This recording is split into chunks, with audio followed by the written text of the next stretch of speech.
Genesis chapter 23. Pagkamatay ni Sarah ug ang iyang lubnganan.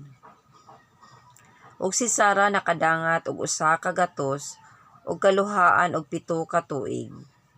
Kini mao ang gidaghanon sa mga tuig sa kinabuhi ni Sarah. Ug namatay si Sarah didto sa Kiriath Arba, nga mao ang Hebron sa yuta sa Kanaan.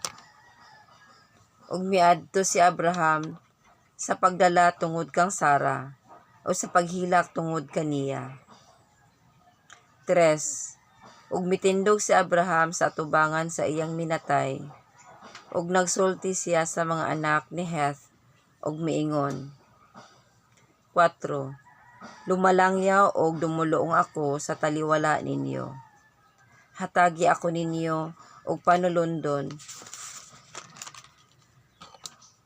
nga lubnganan uban kaninyo ug pagalubnganan ko sa akong minatay halayo sa akong mga mata. 5. Ug nanagpanubag ang mga anak ni Heth kang Abraham ug sila na nag-ingon kaniya. 6. Patalinghugi kami, Ginoo ko. Ikaw mao ang prinsipe sa Dios sa taliwala namo.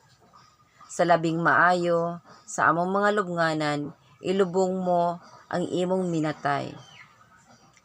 Walay bisan kinsa kanamo nga magaulang kanimo sa iyang lubnganan aron nga igalubong mo ang imong minatay. 7. Og si Abraham mitindog, og midoko siya sa katawhan ni adtong yutaa, bisan sa mga anak ni Heth. 8. Og siya misulti kanila nga nagaingon, kung kamo may kabubuton nga ako magalubong sa akong minatay, bulag sa akong mata, patalinghogi ako ninyo, og hangyua alang kanako si Ephron nga anak ni Zohar. 9.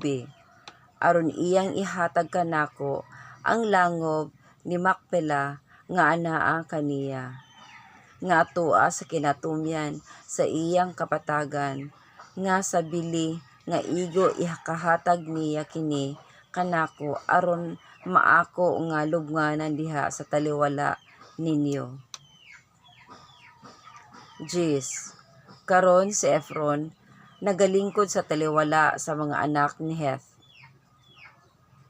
Ug mitubag si Ephron nga Hetihanon kang Abraham nga dadungog sa mga anak ni Heth, bisan sa tanan nga mga nanagpanulod sa ganghaan sa ilang lungsod ug nag-ingon.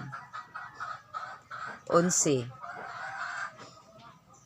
Dili, Ginoo ko, patalinghugi ako, ihatag ko kanimo ang kapatagan o ihatag ko usab kanimo ang langob nga ania niini. Sa tubangan sa mga anak sa akong lungsod, ihatag ko kanimo. Ilubong ang minatay mo. 12. Og si Abraham sa iyang kaugalingon midoko sa tubangan sa mga tao sa maong yuta. 13.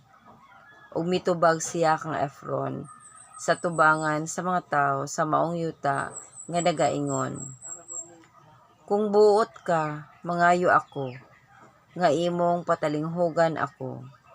Ihatag ko ang bili sa kapatagan, dawata kanako, ug ilubong ko didto ang akong minatay. 14. Ug mitubag si Ephron kang Abraham, ug nag-ingon kaniya. 15. Ginoo ko, patalinghugi ako ang usa ka yuta nga bili ug 4 ka gatos ka siklo nga salapi. Unsa man kana sa taliwala kanimo ug kanako. Busa, ilubong mo ang imong minatay. 16. Unya si Abraham miuyon kang Ephron, ug gitimbangan ni Abraham sa Efron ug sa lapi nga iyang giingon sa nagpatalinghuhog pa ang mga anak ni Heth nga 400 ka siklo nga salapi. Salapi nga mao'y gidawat sa mga magpapatigayon. 17. Mao nga ang kapatagan ni Efron nga didto sa Makpela nga diha sa atbang sa Mamre. Ang kapatagan ug ang langob nga diha ni Ani. Ug ang tanan nga mga kakahuyan nga diha sa kapatagan ug diha sa tanan nga utlanan nga naglibot niini. Nasiguro gayud. 18. Nga iya na kang Abraham aron manag-iya siya sa tubangan sa mga anak ni Heth ug sa tanan nga mga misulod sa pultahan sa lungsod. 19.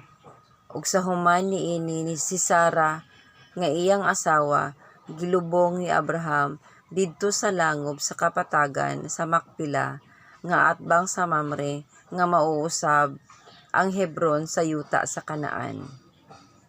20. Ug ang kapatagan ug ang langob ni adtong dapita matuod na nga kang Abraham aron iyang maangkon alang sa usa ka lubnganan nga napalit niya sa mga anak ni Heth.